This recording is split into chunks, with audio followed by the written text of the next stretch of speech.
السلام علیکم ویورز، کیسے ہیں آپ سب لوگ؟ ناول شروع کرنے سے پہلے آپ لوگ جلدی سے چینل کو سبسکرائب کر لیں اور پھر ناول کی طرف چلتے ہیں۔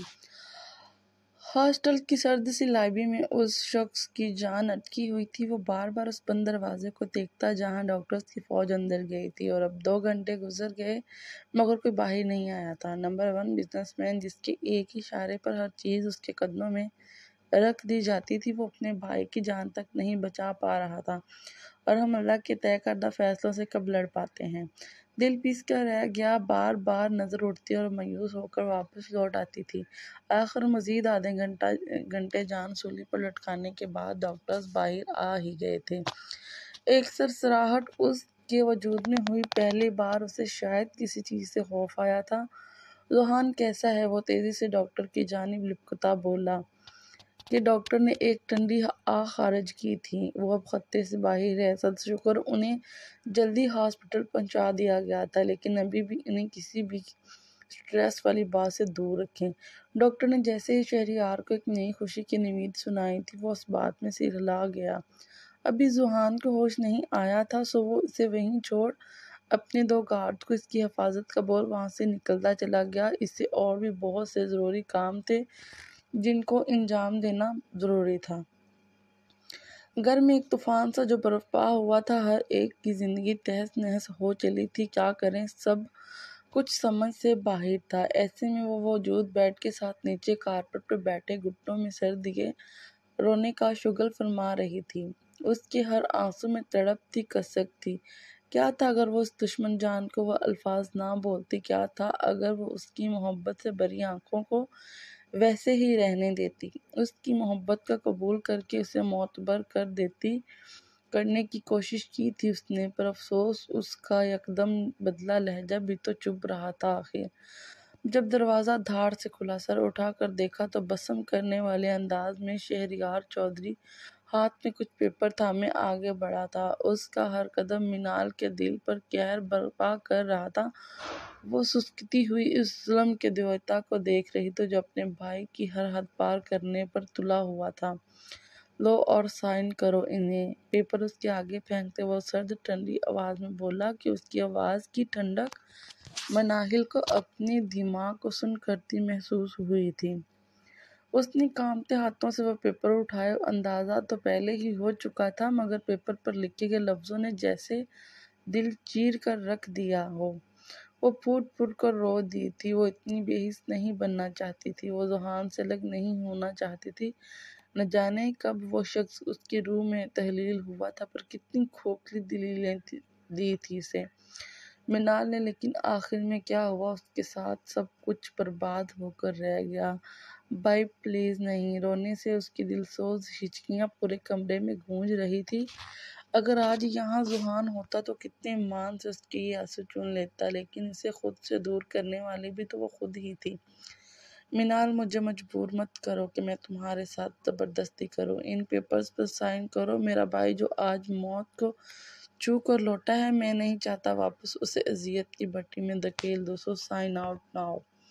وہ واقعی اس واقعیت کی جیتی جاگتی مثال تھی۔ اس بات پر منال نے سر اٹھایا۔ آنکھوں کی پتیوں میں اس کے بچ جانے پر ہلکی سی چمک دوڑی۔ وہ ٹھیک ہے بھائی، پلیز مجھے لے چلیں۔ وہ کھڑے ہوتے تیزی سے بولی، مگر شہریار کو اس نازک جان پر ذرا برابر رحم نہیں آیا تھا۔ اس معاملے میں تو وہ اپنی عزیزہ جان بیوی کو نہیں چھوڑتا تھا۔ منال، پیپر سائن کرو اور آزاد کرو میرے بھائی کو اس نام نہاد اذیت سے، ورنہ زندہ جلا کر کہیں پھینکوا دوں گا۔ تمہیں کسی کو یاد بھی نہیں ہوگا کہ کوئی منال نامی لڑکی بھی تھی۔ اس کے لفظوں نے منال کے دل میں خوف پیدا کیا تھا، مگر وہ آج شاید ذوحان کے لیے ہر مشکل، ہر اذیت سے ٹکرانے کو تیار تھی۔ مار دے مجھے بھائی، شاید اسی طرح مجھے میری غلطی کی سزا ملنی تھی، مگر میں ان پیپرز پر سائن نہیں کروں گی۔ میں ایسا نہیں کر سکتی۔ میں اس شخص سے بے وفائی نہیں کر سکتی جسے میں چاہتی ہوں، وہ بے خوف انداز میں بولی تھی۔ شہریار کے تیور سخت ہوئے تھے۔ اور اگر تمہاری پوری فیملی کو مار دوں تب بھی نہیں، وہ بے رحمی و شفقت سے بولا تو منال کی ریڑھ کی ہڈی میں سنسناہٹ سی دوڑ گئی۔ آنکھیں حد درجہ متحرک ہوئی تھیں۔ میں ذوحان کے لیے کسی بھی حد تک جا سکتا ہوں۔ منال یہ مت سوچنا میں اپنے کہے سے پلٹ جاؤں گا، اگر مجھے تمہاری کو ختم کرنا پڑے تب بھی میں ایک پل بھی یہ نہیں سوچوں گا، ویسے بھی تمہارے پاپا کی طرف بہت پرانے حساب ہیں ہمارے۔ وہ برفیلے تاثرات چہرے پر سجائے بولا تو منال نے بری طرح سہم کر اس درندے کو دیکھا تھا، آنسو پھر سے جاری ہوئے تھے۔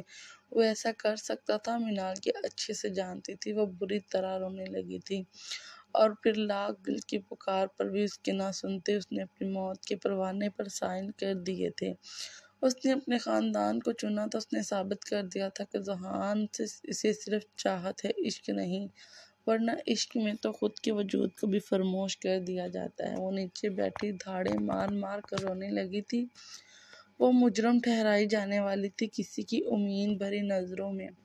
تھرتھراتے کمرے میں اس کی آنکھ کھلی تو وجود میں چوٹ کی شدت سے تکلیف کی لہر اٹھی تھی۔ اس نے نظریں دوڑائی تو سامنے شہریار ٹیبل پر بیٹھا تھا، وہ اسے ہی دیکھ رہا تھا، اس کے چہرے پر سکون تھا۔ تمہارا دھیان کہاں تھا ذوحان؟ کرنا پریشان ہو گیا تھا میں، اب سے تمہیں کار چلانے کی پرمیشن نہیں ہوگی۔ وہ بڑے بھائیوں کی طرح اسے ڈانٹنے لگا تو اس کی بات پر تکلیف کے باعث بھی اس کے ہونٹوں پر مسکان آئی تھی۔ رات کا پہر تھا، صرف گھر سے ایک ہی شخص یہاں رک سکتا تھا، سو شہریار رک گیا، باقی سب لوگ گھر تھے۔ ذوحان کی بے قرار نظریں شاید کسی کی متلاشی تھی، وہ جو رگو روپ میں بسی ہوئی وہ حسین بلا تو کہیں نظر نہیں آ رہی تھی۔ بھائی وہ کہاں ہے؟ اس کی نکاحت زادہ چہرے سے اب بھی امید تھی۔ شہریار خاموش ہو گیا۔ تمہیں ریسٹ کی ضرورت ہے ذوحان، اس کی ٹینشن مت لو، اسے جہاں ہونا چاہیے وہ وہاں موجود ہے، شہریار نے نپے تلے لفظوں میں کہا تو ذوحان کے دماغ کو جھٹکا لگا تھا۔ کیا مطلب ہے برو آپ کی اس بات کا؟ وہ اٹھنے کی کوشش کرنے لگا تھا، اس کے سر پر پٹی تھی اور بازو کی ہڈی بھی فریکچر ہوئی تھی۔ اپنے گھر ہے وہ، میں اسے یہاں مزید تمہاری بربادی کے لیے برداشت نہیں کر سکتا۔ اس کے فادر کی وجہ سے کر رہے تھے نہ تم اس سے برداشت، اس سے تو میں دیکھ ہی لوں گا۔ وہ دانت پیستے اپنے کارنامے سے اسے آگاہ کرنے لگا تھا۔ ذوحان بری طرح جھنجھلایا۔ برو ہاں، مجھے اس کے باپ سے نفرت ہے، مجھے سب یاد ہے، میں جب اسے دیکھتا ہوں میں پینک ہونے لگتا ہوں، لیکن اس سب میں مجھے نہ جانے کب اس سے واقعی محبت ہوگی، مجھے اندازہ ہی نہیں ہوا۔ وہ کھوئے ہوئے لہجے میں بولا تھا جب شہری نے کن آنکھوں سے اس کی جانب دیکھا تھا۔ برو آپ نے کچھ غلط تو نہیں بول دیا اسے؟ ذوحان کسی خدشے کے تحت بولا تھا، جب پر شہریار کے چہرے کے تاثرات سنجیدگی میں بدل گئے۔ وہ تو نفرت کرتی ہے تم سے ذوحان، میں تمہاری زندگی پھر سے خطرے میں نہیں ڈالنا چاہتا، اور پھر اس کی فیملی کے چلتے تو ہرگز نہیں، وہ لڑکا تمہارے لیے ٹھیک نہیں۔ شہریار نے پہلو بدلتے وضاحت دی کہ جیسے وہ بہت بڑا کام سر انجام دے چکا ہو۔ وہ ڈائیورس پیپر ہیں، اس پر اس کے سائن موجود ہیں، تم بھی سائن کر دو۔ شہریار لہجے کو نارمل رکھتے بولا، جبکہ ذوحان نے تیزی سے پیپر اٹھا کر دیکھے تھے، اس کی دماغ کی نسیں ابھر گئی، دماغ بری طرح جھنجھنا اٹھا تھا، وہاں اس کے سائن چمک رہے تھے، جبکہ ذوحان کی تو دنیا ہی جیسے ختم ہو چکی تھی۔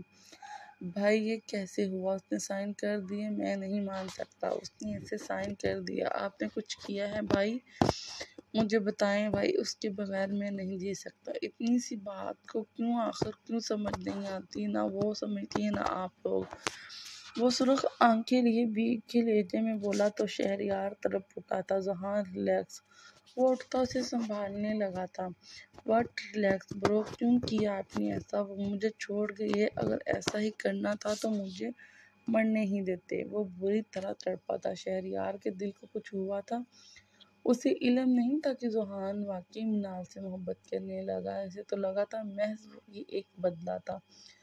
ذوحان ریلیکس، میں اسے واپس لے کے آؤں گا، وہ اسے پرسکون کرتے نرمی سے بولا تھا، جس پر ذوحان نے بری طرح اسے دیکھا تھا۔ بھائی اگر وہ واپس نہ آئی تو میرے زندہ رہنے کی امید بھی مت رکھیے گا، وہ اٹل لہجے میں بولا تو شہریار ماتھا مسلتا وہاں سے نکلا۔ کیا مصیبت تھی یار، کاش وہ سب سے چھوٹا ہوا کاش منال کہاں پر ہے۔ وہ گھر پہنچا تو اس کے کمرے میں گیا، لیکن منال کو نہ پا کر وہ نایا سے پوچھنے لگا تھا، وہ تو پتہ نہیں کہاں چلی گئی۔ میں نے پوچھا مگر بغیر کچھ بولے چلی گئی۔ نایا سر جھکائے بولی تو شہری کے ماتھے پر لاتعداد بل بکھرے تھے۔ وہ ہنگارا بھرتا واپس باہر گیا تھا۔ یہ لڑکیاں ایسی کیوں ہوتی ہیں؟ اسے شدید غصہ آ رہا تھا۔ نہ جانے کس پر وہ تیزی سے گاڑی بھگاتا 20 منٹ بعد وہاں پہنچا جہاں جانا بھی اسے گوارا نہیں تھا۔ جس انسان کو دیکھتے روح پر لگے زخم تازہ ہو جاتے تھے وہ وہاں پہنچا تھا۔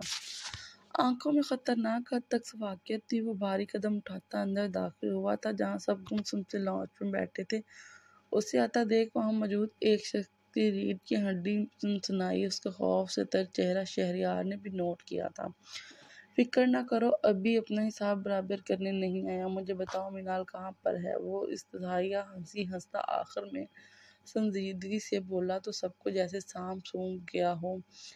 وہ منال کی ماما گڑبڑائی تھی، جبکہ شہریار کے لیے یہاں رک کر اس شخص کا سامنا کرنا بہت مشکل تھا۔ دل کیا بھی اس کی جان نکالے، لیکن ابھی اسے اپنے بھائی کی پرواہ تھی سو خاموش رہا۔ جلدی بتائیں منال کہاں ہے؟ وہ تیز لہجے میں اکتاہٹ سے بولا تھا۔ منال کو سب پتہ چل گیا، وہ تو یہاں سے چلی گئی تھی آدھا گھنٹہ پہلے ہی، وہ بولی تھی۔ ان کی آنکھوں میں عجیب سا کرب تھا، جیسے یہ سچائی آج ہی ان پر بھی آشکار کی گئی ہو۔ انہوں نے افسوس سے پاس کھڑے اپنے شوہر کو دیکھا تھا، جس کی وجہ سے ان کا ہنستا بستا گھرانہ تباہ ہو گیا تھا۔ آج سے وہ اور ابھی بھی آپ کا منال کے ساتھ کوئی رشتہ نہیں ہے۔ وہ صرف میرے بھائی کی بیوی ہے اور چودھری خاندان کی بہو۔ اگر آپ نے اس سے ملنے یا رابطہ کرنے کی کوشش کی تو وہ زندہ نہیں بچے گی۔ وہ شفقت کے تیر چبھ ہوتا وہاں سے لمبے لمبے ڈاگ بھرتا باہر نکلا، لیکن جاتے ہوئے ایک ماں کی سسکی اس کے کانوں میں گونجی تو کئی پرانی سسکیاں اس کے کانوں میں گونجتی اس کا دماغ معاف کر گئی تھی۔ جاری ہے۔ تھینکس فار واچنگ، اور چینل کو سبسکرائب کر دیے گا۔ انشاءاللہ جلد ہی نیکسٹ پوسٹ ہوگا۔